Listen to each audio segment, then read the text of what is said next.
फिर लाबान के पुत्रों की ये बातें याकूब की सुनने में आई कि याकूब ने हमारे पिता का सब कुछ छीन लिया है और हमारे पिता के धन के कारण उसकी यह प्रतिष्ठा है। और याकूब ने लाबान के मुखड़े पर दृष्टि की और ताड़ लिया कि वह उसके प्रति पहले के समान नहीं है। तब यहोवा ने याकूब से कहा, अपने पितरों के देश और अपनी जन्मभूमि को लौट जा, और मैं तेरे संग रहूंगा। तब याकूब ने राहेल और लिया को मैदान में अपनी भेड़ बकरियों के पास बुलवा कर कहा, तुम्हारे पिता के मुखड़े से मुझे समझ पड़ता है कि वह तो मुझे पहले की नाई अब नहीं देखता, पर मेरे पिता का परमेश्वर मेरे संग है। और तुम भी जानती हो कि मैंने तुम्हारे पिता की सेवा शक्ति भर की है। और तुम्हारे पिता ने मुझसे छल करके मेरी मजदूरी को 10 बार बदल दिया, परंतु परमेश्वर ने उसको मेरी हानि करने नहीं दिया।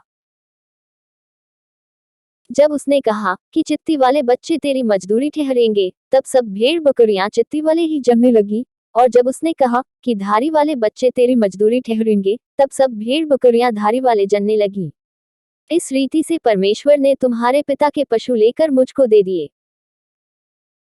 भेड़ बकरियों के गाभिन होने के समय मैंने स्वप्न में क्या देखा कि जो बकरे बकरियों पर चढ़ रहे हैं, सो धारी वाले, चित्ती वाले और धब्बे वाले हैं। और परमेश्वर के दूत ने स्वप्न में मुझसे कहा, हे याकूब। मैंने कहा, क्या आ गया?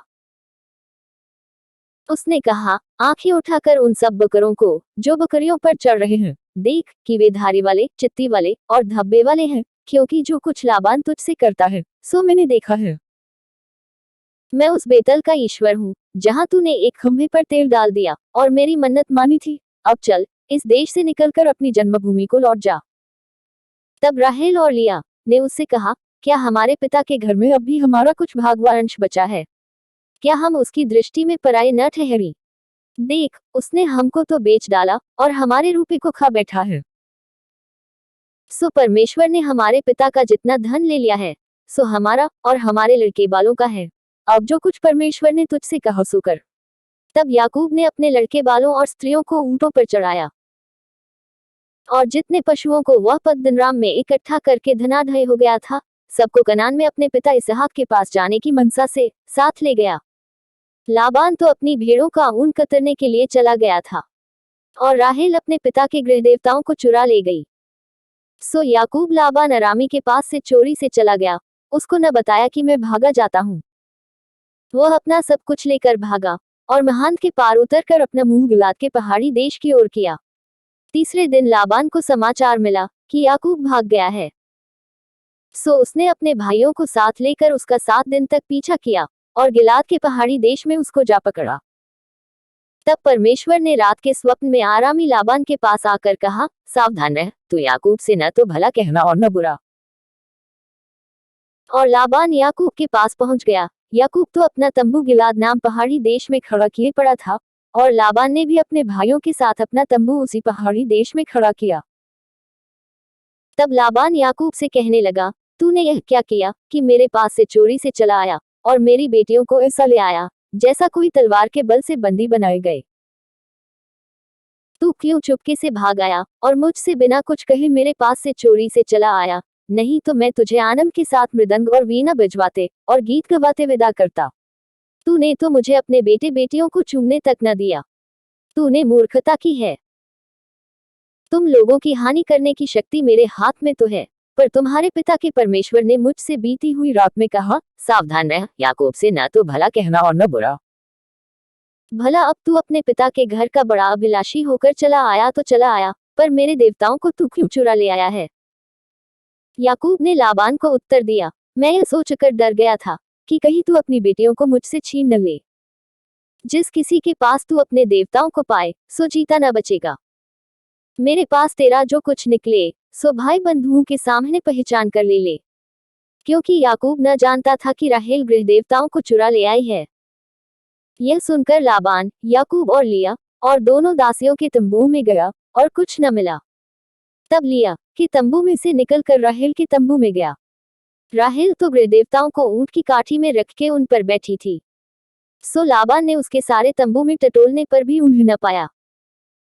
राहेल ने अपने पिता से कहा, हे मेरे प्रभु, इससे अप्रसन्न न हो कि मैं तेरे सामने नहीं उठी, क्योंकि मैं स्त्री धर्म से हूँ।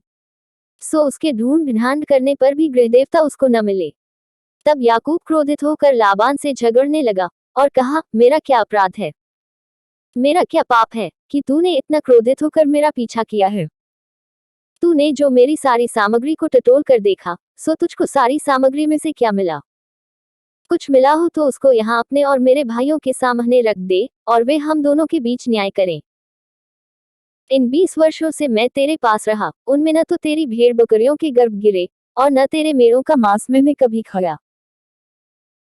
जिसे बनियाले जंतुओं ने फाड़ डाला उसको मैं तेरे पास न लाता था, उसकी हानि मैं ही उठाता था, चाहे दिन को चोरी जाता चाहे रात को, तू मुझी से उसको ले लेता था। मेरी तो यह दशा थी कि दिन को तो घाम और रात को पाला मुझे खा गया और नींद मेरी आंखों से भाग जाती थी। 20 वर्ष तक मैं तेरे घर में रहो, 14 वर्ष तो मैंने तेरी दोनों बेटियों के लिए और 6 वर्ष तेरी भेड़ बकरियों के लिए सेवा की, और तूने मेरी मजदूरी को 10 बार बदल डाला। मेरे पिता का परमेश्वर अर्थात इब्राहिम का परमेश्वर, जिसका भय इसहाक भी मानता है, यदि मेरी ओर न होता तो निश्चय तू अब मुझे छूछे हाथ जाने देता। मेरे दुख और मेरे हाथों के परिश्रम को देखकर परमेश्वर ने बीती हुई रात में तुझे डपटा। लाबान ने याकूब से कहा, ये बेटियों तो मेरी ही है और ये पुत्र भी मेरे ही है और ये भेड़ बकरियां भी मेरी ही है और जो कुछ तुझे देख पड़ता है सो सब मेरा ही है, और अब मैं अपनी इन बेटियों व इनके संतान से क्या कर सकता हूँ? अब मैं और तू दोनों आपस में वाचा बांधे और वह मेरे और तेरे बीच साक्षी ठहरी रहे। तब याकूब ने एक पत्थर लेकर उसका खंभा खड़ा किया। तब याकूब ने अपने भाई बंधुओं से कहा, पत्थर इकट्ठा करो। यह सुनकर उन्होंने पत्थर इकट्ठा करके एक ढेर लगाया और वही ढेर के पास उन्होंने भोजन किया। उस ढेर का नाम लाबान ने तो यच्र सहा दिया, पर याकूब ने गिलियाद रखा। लाबान ने कहा कि यह ढेर आज से मेरे और तेरे बीच साक्षी रहेगा। इस कारण उसका नाम गिलियाद रखा गया। और मिज्पा भी, क्योंकि उसने कहा कि जब हम उस दूसरे से दूर रहें तब यहोवा मेरी और तेरी देखभाल करता रहे। यदि तू मेरी बेटियों को दुख दे व उनके सिवाय और स्त्रियां ब्याह ले, तो हमारे साथ कोई मनुष्य तो न रहेगा, पर देख मेरे तेरे बीच में परमेश्वर साक्षी रहेगा। फिर लाबान ने याकूब से कहा, इस ढेर को देख और इस खंभे को भी देख, जिनको मैंने अपने और तेरे बीच में खड़ा किया है। यह ढेर और यह खंभा दोनों इस बात के साक्षी रहें कि हानि करने की मनसा से न तो मैं इस ढेर को लंघ कर तेरे पास जाऊंगा, न तू इस ढेर और इस खंभे को लंघ कर मेरे पास आएगा। इब्राहिम और नाहोर और उनके पिता तीनों का जो परमेश्वर है, सो हम दोनों के बीच न्याय करे। तब याकूब ने उसकी शपथ खाई जिसका भय उसका पिता इसहाक मानता था। और याकूब ने उस पहाड़ पर मेलबलि चढ़ाया और अपने भाई बंधुओं को भोजन करने के लिए बुलाया, सो उन्होंने भोजन करके पहाड़ पर रात बिताई। बिहान को लाबान तड़के उठा और अपने बेटे बेटियों को चूम कर और आशीर्वाद देकर चल दिया और अपने स्थान को लौट गया।